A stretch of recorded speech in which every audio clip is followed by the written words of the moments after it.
बहुत पुरानी बात है। एक जंगल में खूंखार शेर राज किया करता है। राजा होने के कारण वह शेर जंगल के बाकी सारे जानवरों पर धौंस जमाता था और उनका शिकार करके उन्हें खा जाया करता था। कई बार वह एक या दो नहीं, बल्कि कई जानवरों को मार दिया करता था।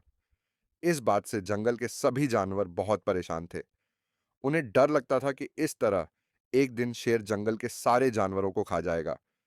इस बात का हल निकालने के लिए सभी जानवरों ने फैसला किया कि वो जाकर शेर से बात करेंगे और उसे समझाने की कोशिश करेंगे। इस फैसले के बाद हिम्मत करके दूसरे दिन सभी जानवर शेर के पास गए। शेर अपनी गुफा में आराम कर रहा था। उन सभी के आने के कारण उसकी नींद खुल गई। उन सभी को एक साथ देखकर शेर गुस्से से बोला, तुम सभी एक साथ यहां क्या कर रहे हो? मैंने कोई दावत रखी है क्या? इस बात पर जानवर दल का सरदार बोला, महाराज, हम सभी यहां आपसे एक विनती करने आए हैं।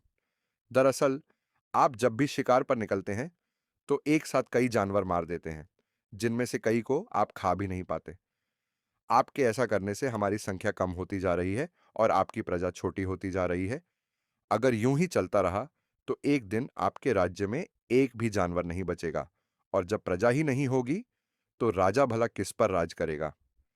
इसलिए आपको सदैव अपना राजा बनाए रखने के लिए हमने आपके भोजन का इंतजाम करने के लिए योजना बनाई है।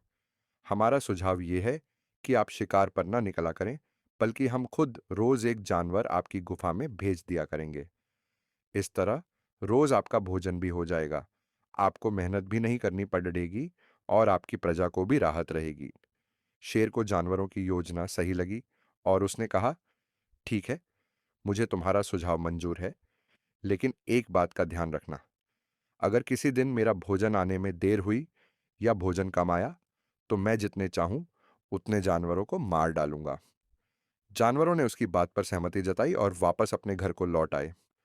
उस दिन के बाद से हर रोज एक जानवर शेर की गुफा में पहुंच जाता और शेर उसे मारकर अपना भोजन बना लेता। यूं ही चलते चलते एक दिन खरगोश की बारी आई। वह बहुत छोटा था, लेकिन चतुर भी था। उसने सोचा कि रोज शेर के हाथों एक जानवर मारा जाता है, यह तो गलत है। इस परेशानी का समाधान करने के लिए कोई चाल चलनी पड़ेगी। तभी उसके दिमाग में एक आइडिया आया। वह धीरे धीरे घूमता फिरता शेर की गुफा तक पहुंचा।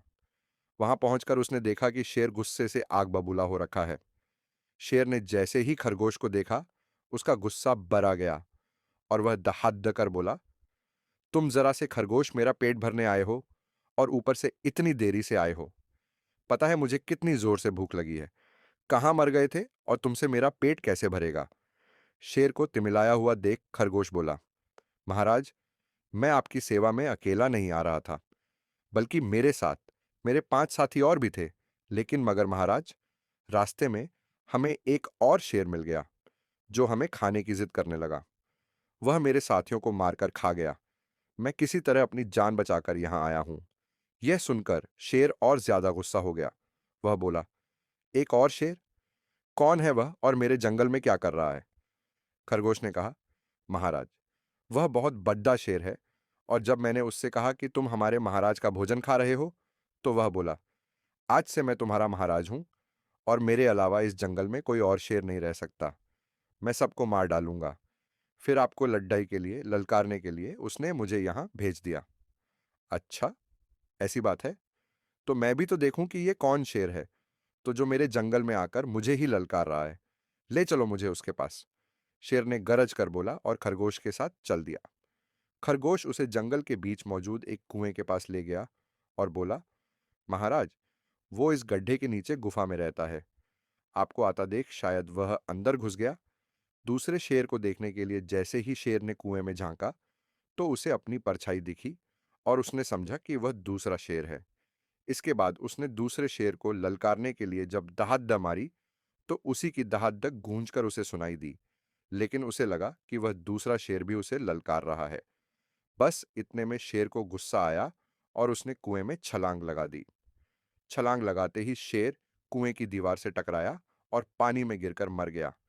ये खबर जब जंगल के बाकी जानवरों को मिली, तो सारे बहुत खुश हुए और खरगोश की जय जयकार करने लगे। कहानी से सीख, बच्चों, इस कहानी से हमें यह सीख मिलती है कि मुश्किल से मुश्किल परिस्थिति में भी दिमाग शांत रखने से हर कठिनाई को आसानी से सुलझाया जा सकता है।